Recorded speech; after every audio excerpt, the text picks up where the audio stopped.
Morning you guys, it's Karen and I'm here to do a review of this, the Soap & Glory One Heck of a Blot All Day Liquid Powder Foundation, and I'll briefly mention this, the One Heck of a Blot Primer.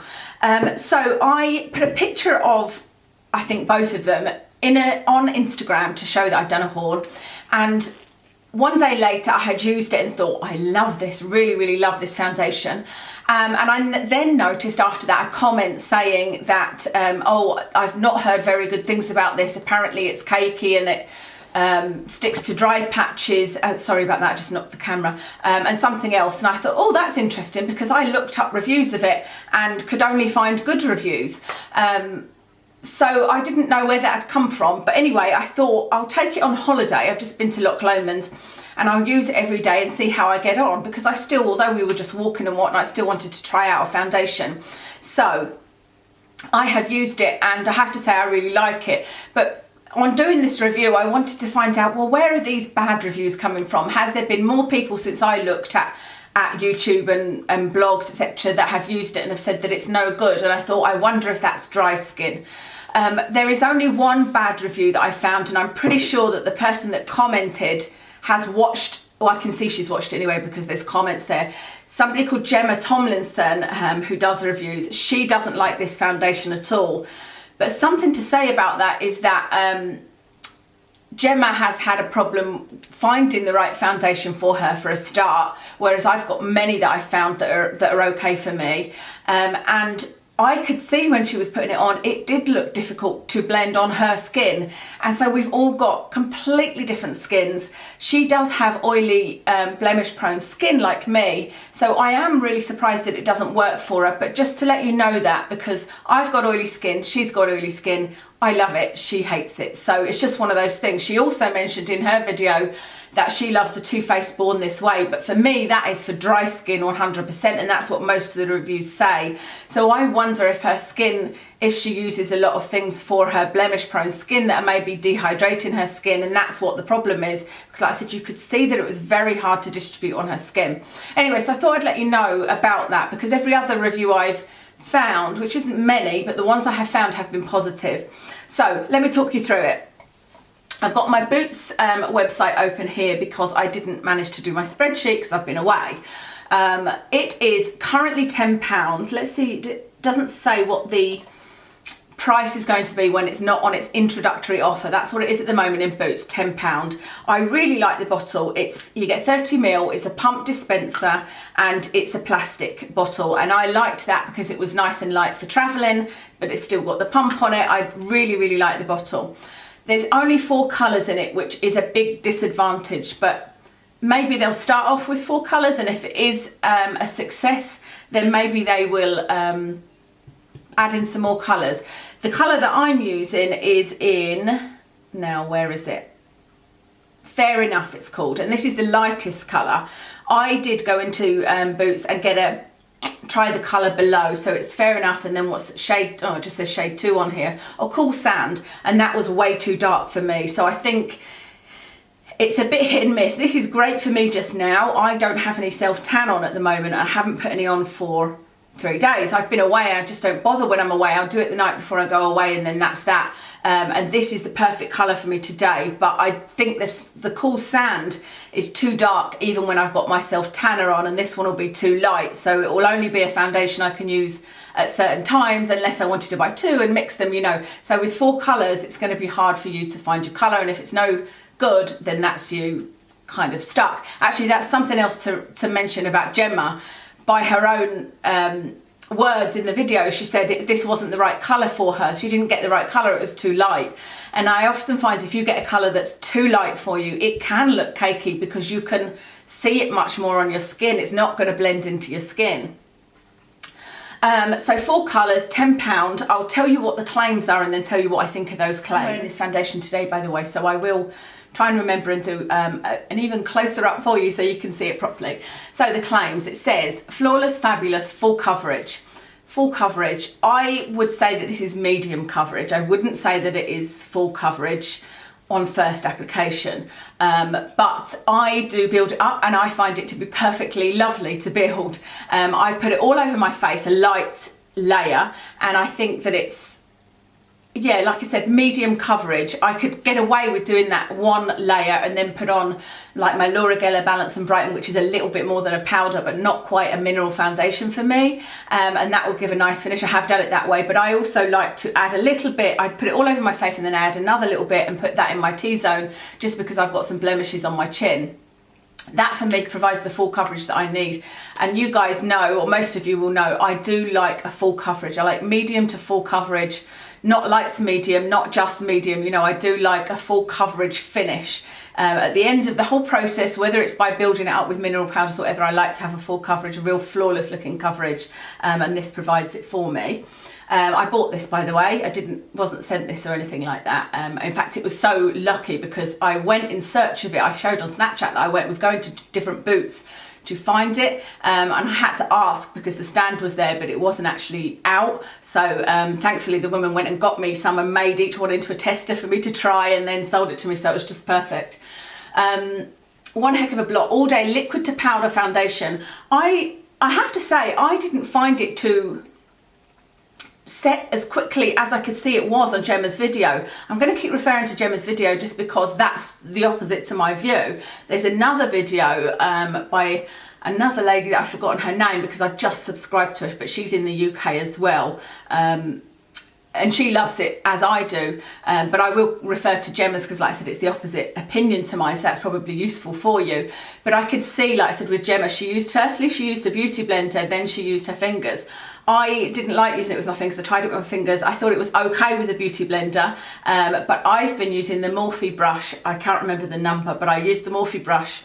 It's the thin one that I just mentioned in my favourites, and I also used my Sigma F80, and it blended like a dream. I have to say, it did spread like a dream. It wasn't difficult to put on. That's because it says liquid to powder foundation. It didn't feel like it instantly set, whereas, like I said, watching Gemma's video, I could see that she was putting it on her skin here, it was pulling her skin as opposed to it being spread evenly. So I could see that she was having issues with it, which, like I said, just means she's got a different skin type to me, and maybe mine produces oil quicker or something, I don't know, because like I said, it was a dream to put on.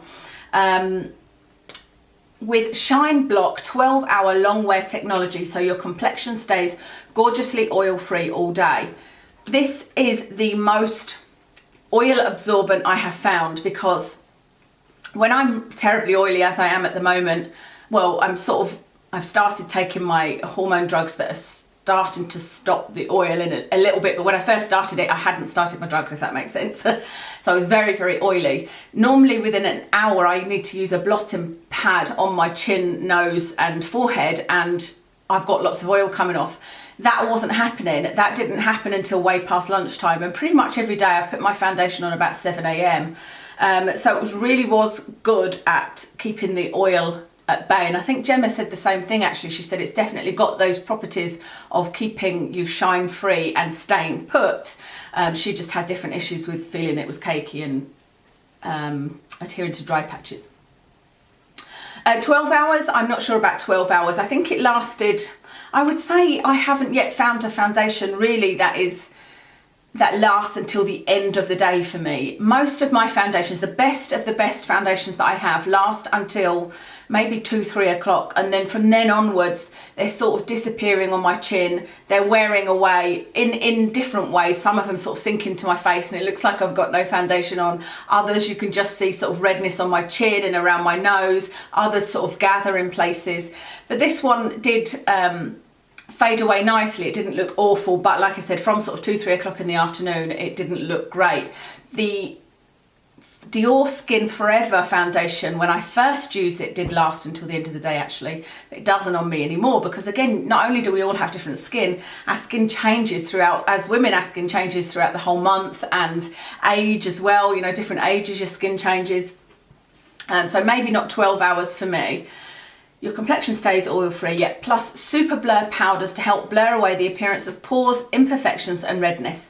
For me, it did blur imperfections and redness. I didn't need to put an additional concealer. That's something else that Gemma was saying didn't work for her. She would recommend using a concealer with it. I have got a lot of red marks, a lot of redness and a lot of little blemishes, but at the moment my skin isn't too bad. So if it was if I had more red blemishes, I probably would use a concealer. Pores, it didn't work. Let me have a look now. See, today I've used the primer. Yeah, I have to say, I didn't find it did anything for pores. If anything, it did, I hesitate to say accentuate them, because I don't think it's this foundation that accentuates them. I think wearing a medium to full coverage in general brings attention to pores. I find using a little bit of powder over the top, and I've been using the, it's not the banana powder, but it's the Ben Nye translucent powder. If I use a little bit of that, sort of buff it into this area, that makes a huge difference. But like I said, I'm not sure that it's necessarily this that's making my pores noticeable, because I haven't got a foundation that I put on and that doesn't draw attention to them. Perhaps the YSL Fusion ink, because it's very, very thin, it's very liquidy, whereas this one is more of a mixture between a liquid and a... Okay, then says no caking, no shine, no way you'll go back to your old foundation. So no caking, for me, it's, I don't know. You know what, if you were very close up, I'll show you a close up just now, it might look a little bit cakey, but again, if you're going to put a full coverage foundation on, there's very few that don't look cakey very close up. As long as at the distance I'm away from people it doesn't look cakey, then I'm okay with that. But let me show you a close up of it. I'm really happy with the finish. I think it's really, really pretty. Like I said, maybe you can see that I've got a little red pimple on my nose, and that is definitely showing through. But I don't know that you would have noticed that when I was the kind of distance I would be from people. I'm not going to be this, you know, face to face with anybody that close, you know. And it's normally my chin you can see cakiness, I think, and it doesn't seem to, it doesn't look cakey to me, but you can make your decision from what you see if the camera would focus. So no, for me, no cakiness, no shine, that was true. No way you'll go back to your old foundation. I'm pretty happy using this, but like I said, the big thing for me is colours. I can only use this on days like today when I have no self-tanner on. In 4 shine banishing shades, 1 flawless shine through skin, 1 heck of a blot. This is just more kind of advertising. It's the best foundation ever for oily skin, they say. How to use. After moisturising, use your fingers or a brush to dab a few dots, 1 heck of a blot all day foundation down the centre of your forehead, nose and chin. Blend centrally and rub any excess outwards towards your cheek for flawless finish. Like I said, I found it best to use with a brush. The Sigma F80, the one that would be good would be the Real Techniques buffing brush. That one would be good because it's not quite as dense as the F80, so that you don't get the striping effect, or that Morphe brush that was in my favourites. The ingredients are on screen here and I've had a look at them. It does have cyclopentasiloxane in it, which is a type of silicone, but it doesn't feel greasy at all. This does not feel greasy, so it hasn't got that. Some products with silicones in feel yucky to me. I don't like the feeling on my skin. This doesn't feel like that. It's matte. I don't think it's a flat matte though, I don't know. I didn't feel like I needed to do anything to bring it back to life necessarily. Of course I've got my bronzer and blush on, but you know, sometimes things can look really, really flat matte, as they say, and I didn't feel like this one did. It's certainly not luminous by a long shot, but it didn't feel too flat. There's no alcohol and there is no fragrance, which is brilliant, which means that if you have sensitive skin, this should be pretty good for you. Shouldn't be a problem for you. It's also got kaolin in it, which is clay, and that's something that helps with the shine. You know, that's normally what we use in our face masks, isn't it? So the ingredients look pretty good. I don't think there's much more to tell you about this because, like I said, skin types, before watching Gemma's video, I would have said if you've got oily skin, you're going to love this. But watch Gemma's video, watch mine and see what you think. You know, like I said, my explanation is that maybe her skin is very dehydrated at the moment, because although I've got oily skin, I can also have dehydrated skin, especially if you use too many products for blemishes. So when I have a breakout, which I think Gemma was having at the time, I will go crazy on the blemish treatments, and you shouldn't do that, and it can make my skin dry. That being the case, it's harder to blend in foundation, but I found this very easy to use. I found it very buildable. I felt that it lasted a long time. Yeah, the other thing I would say actually, and I meant to tell you this, I meant to put this in the title, this to me is a dupe for the Clinique Beyond Perfecting Foundation. And I didn't want to just do the title, you know, Clinique Beyond Perfecting Foundation dupe, but this is exactly what the Clinique foundation feels like to me. And I know that because I used the on one of the days I decided to use the Clinique little sample that I've got of 02, which funny enough in the Clinique foundation is also too light for me, and it's got exactly the same texture. Let me show you the texture of what it's like. So if you get a little drop like that, it will eventually drop, but you can see it's quite, although it's liquid to powder, it's almost creamy. You know, it's not a drip like in the YSL foundation, the Fusion Ink. If I took it out and dropped it, it would drop like water, whereas this one is a little bit thicker than that.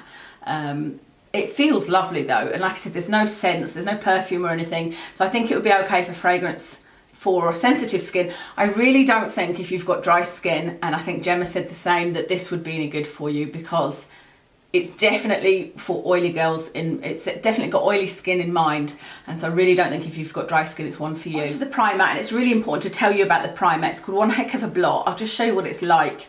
It's your typical primer, but it's not dry. A lot of primers can feel very dry, like for example the Becca Ever Matte Poreless Pore Perfecting, I think it's called. See, this one is just like a cream, but again with primers I often feel like they feel greasy. There's a lot of primers that feel greasy to me, or they feel too dry, like the Becca one. This one feels very refreshing, very mattifying, almost cooling. It just spreads very evenly, feels really nice, this one. I don't know what the price of this is. Let me have a look and get it for you.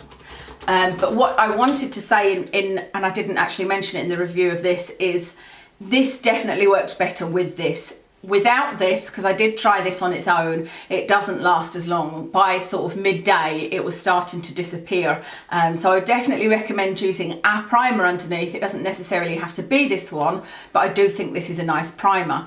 So the primer is also £10.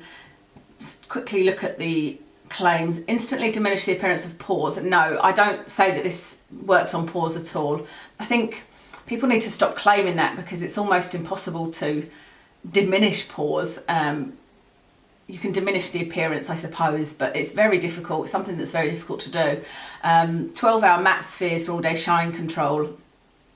Evens your skin tone? Not necessarily, not on its own as a primer, and reduces the appearance of redness? No. What I would say is that this just adds to the qualities of this, to the long-lasting qualities of this. I'm just looking at the ingredients. It has got some silicone in it. Yeah, rice starch, which sativa, or he says sativa is rice, and that will help kind of with the oiliness. Doesn't look like it's got any, no alcohol, no fragrance, and it does have, I'm sure I saw hyaluronate in it, yes, so it's also got some moisturising properties in it. But yes, these two together worked really, really well. I think that £10 is really good. This is £10 and this is £10. I think £10 is really good for this. I don't know what the price will be. I suspect it will be between 12 and 15, but it's something I would definitely repurchase. And actually my YSL Fusion Ink is almost out, as is my Lancome Teint Idol Ultra. And with me having no job, as people keep joking with me now, it's like, but you've got no job, you know, I will be trying more drugstore things, because I'm not going to replace every high-end foundation. My YSL Fusion Ink is a bit of a holy grail for me, so I might well replace that one, but use it sparingly. And this is something I would use more and use on a daily basis, so I'm going to use this for the foreseeable future when I don't have a self tan on. So really, really impressed. I hope that was useful to you. Really interesting to me, the different views on this. So if you have tried it already, let me know what you think below. Let everybody know what you think, and let us know what your skin type is, so that we know if anybody else that's got oily skin has had trouble with it, if you've got dehydrated skin as well as oily skin, etc, etc. Yeah, and hopefully they'll bring out some more colours. So thank you so much for watching today. You know what foundation I've got on. My eyeshadow is a bit of a mishmash, to be honest. I put Bare Minerals eyeshadow on in the buff, and then over the top I used the Topshop Shuffle the Cards eyeshadow. I just wasn't sure what I wanted to do this morning, but I'm trying to avoid that darker colour in the outer corner because I've still got irritated eyes. On my cheeks I used the Illamasqua blush in Lover, and on my lips again I used a couple of different ones just because I was trying to get it more peachy to match my eyes, and it just didn't work. But the base of it is my Maybelline 615 taupe. So that's pretty much everything. Thank you so much for watching, and I'll speak to you again soon.